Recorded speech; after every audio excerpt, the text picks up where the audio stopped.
Hello दोस्तों, मेरा नाम है कोडिंग वॉलनट और आपका स्वागत है सी लैंग्वेज की ट्यूटोरियल सीरीज में। हेलो दोस्तों, मेरा नाम है कोडिंग वॉलनट और आज मैं आपको बताऊंगा कि आखिर सी लैंग्वेज होती क्या है। हम जब भी एक प्रोग्रामिंग लैंग्वेज के बारे में बात करते हैं तो हम ये सोचते हैं कि ये बस एक लैंग्वेज है। और लैंग्वेज का काम क्या होता है? लैंग्वेज का काम होता है एक इंफॉर्मेशन को कन्वे करना, किसी की थॉट को कन्वे करना।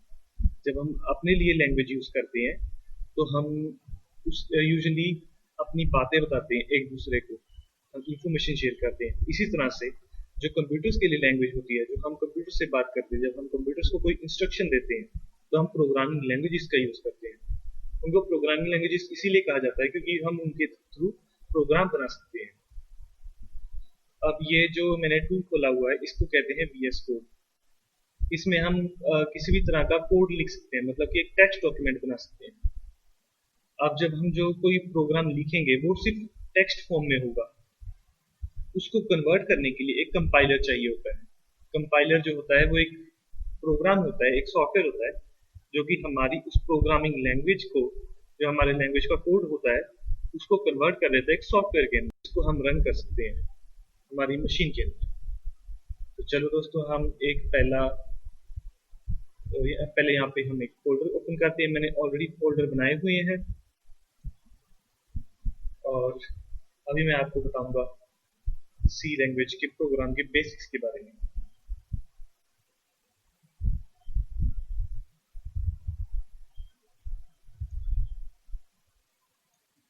दोस्तों, ये मेरा फोल्डर ओपन हो गया यहाँ पे और मैंने यहाँ पे मैं नई फाइल क्रिएट करूंगा। अब इस फाइल का नाम रख देते हैं हम main.c।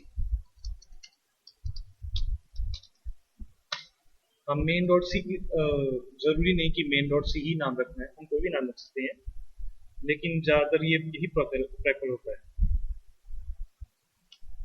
सबसे पहली जो लाइन हम यहाँ पे लिखेंगे, हमको सबसे पहले चाहिए होता है इनपुट आउटपुट। जैसे कि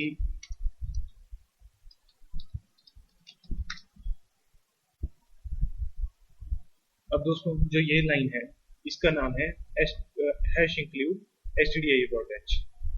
अब ये जो लाइन क्या करती है, आप यहाँ पे देख लिया आपने, यहाँ पे इंक्लूड लिखा हुआ है, मतलब कि यहाँ पे कुछ इंक्लूड हो रहा है। इंक्लूड क्या करते हैं? एक फाइल, ये फाइल का नाम है stdio.h। ये फाइल पहले से ही कंपाइलर के अंदर प्रेजेंट होती है। जो हैश है ये सिर्फ एक फाइलर को बताने का तरीका है कि यहाँ पे एक फाइल जो है इंक्लूड होगी। तो कंपाइलर जो है जैसे ही ये हैश देखेगा सोचेगा कि हाँ, मुझे इससे पहले कुछ करना है, मतलब कि जो प्रोग्राम को कंपाइल करने से पहले हमें कोई एक्शन लेना है, तो हैश यहाँ पे लगाते हैं। और इंक्लूड को देख के ये समझ आता है कि इंक्लूड करनी है कोई फाइल, और इन जो एंगल ब्रैकेट्स के अंदर जो नाम होगा वो फाइल का नाम होगा जो कि हमें इंक्लूड करनी है। इससे हमारी इनपुट आउटपुट की एक फाइल जो है इंक्लूड हो जाएगी हमारे प्रोग्राम के अंदर। और हम एक और जो है फाइल इसमें इंक्लूड करेंगे जिसका नाम है conio.h।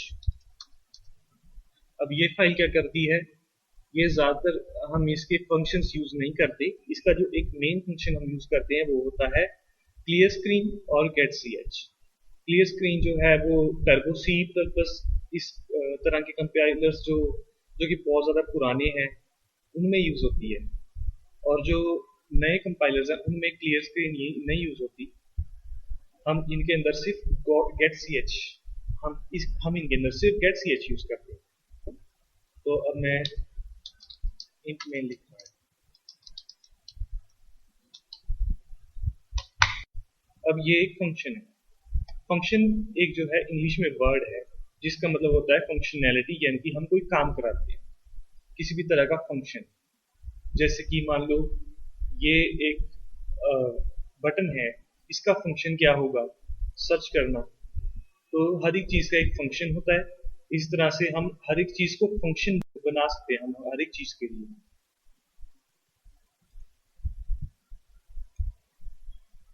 अब दोस्तों, ये क्या है?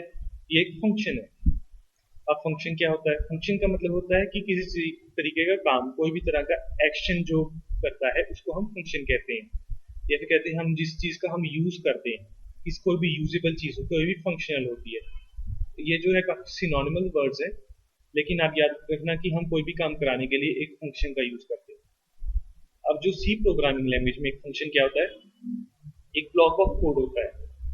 हम फंक्शन के बिना किसी भी तरह का जो है एक्शन नहीं कर सकते, किसी भी तरह का हम काम नहीं कर सकते, और हम हर एक फंक्शन को एक नाम दे देते हैं। अब जैसे कि हमने अपनी फाइल का क्या नाम रखा है, इसका नाम रखा है मेन डॉट सी। इसी तरह से एक मेन फंक्शन होता है, इसी से जो हमारा प्रोग्राम जो होता है शुरू होता है। और ये जो हमारा फंक्शन है, इसको हम इसके अंदर हम अपने कोड को लिखेंगे। अब इसके अंदर मैं लिख रहा हूँ प्रिंट एफ। अभी प्रिंट एफ क्या है, ये प्रिंट एफ भी एक फंक्शन है, लेकिन ये जो फंक्शन है ये बना बनाया फंक्शन है हमारा, हमको खुद बनाना नहीं पड़ेगा। इसके अंदर क्या होता है कि जैसे कि जब हम यहाँ पे जो फंक्शन है इसका नाम है, और यहाँ पे कुछ दो ब्रैकेट्स हैं। जो ब्रैकेट के अंदर डाटा होता है वो फंक्शन के लिए होता है, प्रोसेस करने के लिए। अब इसी तरह से जो ये प्रिंटफ है, इसके अंदर जो डाटा जाएगा वो प्रोसेस होगा। अब इसके अंदर हम प्रोसेस करने के लिए ये डाल देते हैं। अभी ये क्या होगा, अब हम इसको कंपाइल कर देंगे।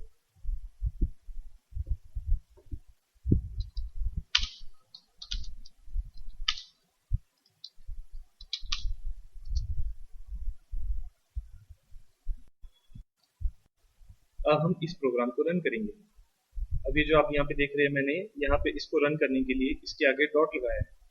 विंडोज में ऐसे ही लगाना पड़ता है। जैसे ये जो टेक्स्ट एडिटर है, इसको इसके अंदर मैंने बैश जो है एक लैंग्वेज है जिसके अंदर हम अपने ऑपरेटिंग सिस्टम के जो है कुछ यूज करते हैं, काम कराते हैं। अब ये जो आप देख रहे होंगे कि मैंने ये क्या लिखा है, इसमें मैंने यहाँ पे जो एग्जीक्यूटेबल है इसका नाम लिखा है। अब जब ये मैं डॉट स्लैश लिखूंगा तो ये उस एग्जीक्यूटेबल को रन कर देगा। अब ये देखो इसने रन कर दिया।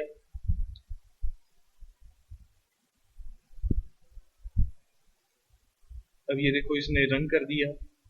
अब इसमें क्या है, ये जो हमने प्रिंट कराना था, प्रिंट एफ का मतलब हो गया प्रिंट फॉर्मेट।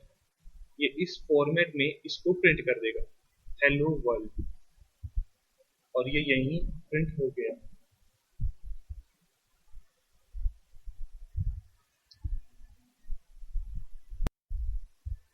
अब ये देखो यहाँ पे ये प्रिंट हो गया। तो अब हम क्या करेंगे, जैसे कि मैंने आपको यहाँ पे बताया था कि हम यहाँ पे जब कोई इंक्लूड लगाते हैं, स्टेटमेंट लगाते हैं, तो हम कोई फाइल को इंक्लूड करने के लिए लगाते हैं।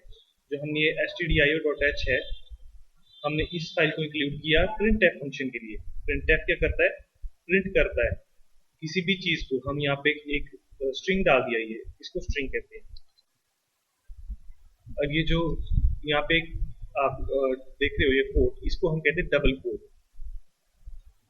इस कैरेक्टर को। और इसके अंदर जो कुछ भी होता है हम उसको एज इट इज एक स्ट्रिंग मान लेते हैं। स्ट्रिंग का मतलब होता है ये जो अकेले अकेले वर्ड्स हैं, ये इनको कैरेक्टर्स कहते हैं। और जो ये जो पूरे की पूरा वर्ड हो जाता है, इसको हम स्ट्रिंग कहते हैं। जैसे कि जो डबल कोट्स के अंदर होता है, तो ये पूरे स्ट्रिंग को प्रिंट कर देगा ये प्रिंट है। और जो हमने conio.h इंक्लूड किया है, इसको हमने getch के लिए इंक्लूड किया, जैसे कि मैंने आपको पहले बता दिया था। ये getch क्या करता है, जैसे कि मैंने यहाँ पे मेन फंक्शन को कॉल किया, तो ये प्रिंट करने के बाद में, हेलो वर्ल्ड प्रिंट करने के बाद में एकदम से बंद हो गया। ये इसने मेरी इनपुट नहीं मांगी किस तरह से भी। और जो अगर आप कोई ऐसे इसको चलाने की कोशिश करोगे, अब जैसे कि इसने चलाने की कोशिश नहीं की, तो अब मैं क्या करूंगा, अभी मैं इसके फोल्डर को ओपन करूंगा।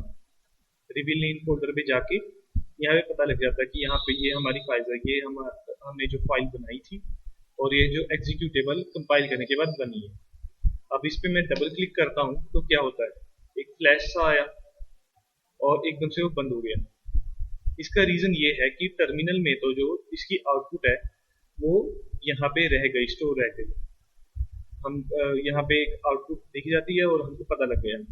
लेकिन जब हम इसका एक प्रोग्राम बनाएंगे, एग्जीक्यूटेबल बनाएंगे, तो वो हमको दिखाने के लिए रुकेगा नहीं, वो एकदम से ओपन होगा और बंद हो जाएगा। तो ये ऐसा ना हो, इसलिए हम getch का यूज करते हैं। अब मैंने इसको सेव कर दिया है, अभी मैं इसको कंपाइल कर देता हूँ। अब ये कंपाइलर का नाम है GCC। ये जो जिसमें मैं लिख रहा हूँ कोड, ये कंपाइलर नहीं है, ये सिर्फ एक टेक्स्ट एडिटर है। इसमें मैं टेक्स्ट लिखता हूँ जो कि मैं एक कंपाइलर को प्रोवाइड करता हूँ, और ये कंपाइलर आगे उसको कंपाइल कर देगा। अब जो ये मेन जो है नाम है, ये जो एग्जीक्यूटेबल यहाँ पे बनी है उसका नाम है, और ये मेन जो मेन डॉट सी है ये हमारा प्रोग्राम है यहाँ पे, इस तरह से। और जो ओ का मतलब होता है कंपाइलेशन के बाद में ये ऑब्जेक्ट फाइल बनाएगा, लेकिन ऑब्जेक्ट फाइल नहीं बनाता ये एग्जैक्टली ऑब्जेक्ट फाइल को एक्सपेक्ट करता है। जब इसको ऑब्जेक्ट फाइल नहीं मिलती तो ये हमारे लिए एग्जीक्यूटेबल बना देता है। अब मैं आपको बाद में बताऊंगा कि आखिर ये ऑब्जेक्ट फाइल क्या होती है, एग्जीक्यूटेबल एग्जैक्टली होती क्या है। अभी आप ये सोच लो कि इस तरह से लिखने से हमारा प्रोग्राम जो है वो कंपाइल हो जाता है।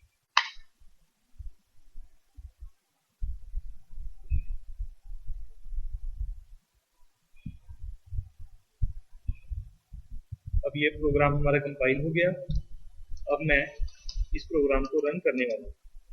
ये रन हो गया। अब ये क्या है, पहले जब हमने लिखा था तो एग्जैक्टली इस हरी लाइन के बाद में दोबारा ये हरी लाइन तभी आ गई थी, और तभी यहाँ पे ये डॉलर सिंबल जो है वो शो करने लग गया था।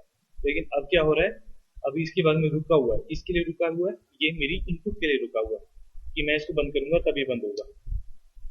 अब ये बंद हुआ, और इसी तरह से मैं आपको फोल्डर में करके दिखाता हूँ। ये देखो, अब यहाँ पे रुका रह गया और ये यहाँ पे आउटपुट शो हो रही है। अब मैं आपको इसका सारा ओवरव्यू दे देता हूँ कि आखिर मैंने क्या क्या बताया था आपको। हैश इंक्लूड एक स्टेटमेंट होती है जिसका मतलब होता है कि हम कुछ इंक्लूड कर रहे हैं। हमारा कंपाइलर जो होता है उसमें एक प्री प्रोसेसर नाम का एक और जो है प्रोग्राम होता है, या कहते हैं एक सॉफ्टवेयर होता है, कंपाइलर के साथ आता है, जो कि किसी भी तरह की जो फाइल होता है उसको इंक्लूड कर देता है, और भी बहुत सारे काम करता है, लेकिन ये इसका मेन काम है। और जो stdio.h है ये फाइल है जो कि कंपाइलर के अंदर ऑलरेडी प्रेजेंट है, जिससे हम printf लेते हैं। ये printf stdio.h में प्रेजेंट है, और conio.h में है getch। printf का काम क्या है, हमारे लिए जो कुछ भी हम इसमें डाल रहे हैं उसको प्रिंट करना है, और हम इसमें डालते हैं स्ट्रिंग। स्ट्रिंग क्या होता है, एरे ऑफ कैरेक्टर्स होता है, या कह दें जो सिंपली वर्ड्स होते हैं, हम एज इट इज जो हम प्रिंट कराना चाहते हैं हम उनको डबल कोट्स में डाल देते हैं और वो स्ट्रिंग बन जाते हैं। जो एक प्रोग्राम किस तरह से बना होता है, फंक्शन से बना होता है। फंक्शन क्या होते हैं, फंक्शन होते हैं किसी भी तरह का हम एक्शन कराना चाहते हैं हम फंक्शंस कराते हैं। इसी तरह से जो हर एक प्रोग्राम होता है वो मेन फंक्शन से स्टार्ट होता है, और एक फंक्शन जो होता है वो उसकी बॉडी जो होती है वो एक करली ब्रेस से लेकर दूसरी करली ब्रैकेट तक होती है। इसको करली ब्रेस भी बोलते हैं, करली ब्रैकेट भी बोलते हैं। ये सिंबल्स है, और ये जो इंट है ये इसके बारे में आपको कभी बाद में बता दूंगा। अभी आप इतना समझ जाओ कि ये इस तरह से बेसिक जो है प्रोग्राम का एक आर्किटेक्चर होता है। प्रोग्राम ये बेसिक प्रोग्राम जिससे हम सिर्फ एक स्ट्रिंग प्रिंट आउट कर रहे हैं। तो ठीक है दोस्तों, मैंने आपको बता दिया, मैं आपको मिलूंगा नेक्स्ट एपिसोड में।